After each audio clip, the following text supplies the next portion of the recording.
ఇక తుఫాన్ హెచ్చరికల క్రమంలో ఏపీ సీఎం చంద్రబాబు నాయుడు అధికార యంత్రాంగాన్ని పూర్తి స్థాయిలో అప్రమత్తం చేశారు.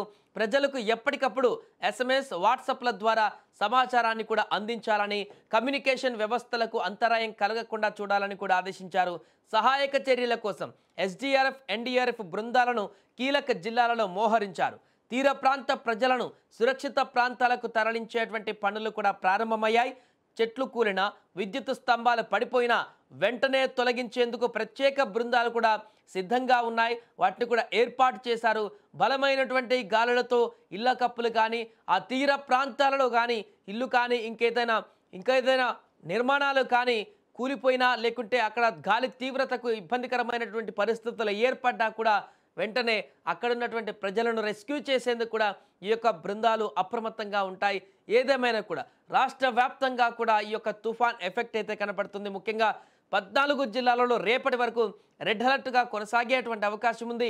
ఈరోజు కొనసాగుతున్నటువంటి రెడ్ అలర్ట్తో పాటుగా మరికొన్ని జిల్లాలు రేపు యాడ్ అయ్యేటువంటి అవకాశం ఉంది. ఎందుకంటే తీవ్ర తుఫానుగా మారేటువంటి అవకాశం ఉంది కాబట్టి అది తీరానికి తాకేటువంటి సమయంలో జరిగేటువంటి ఒక విధ్వంసం గురించి మనందరికీ తెలిసిందే.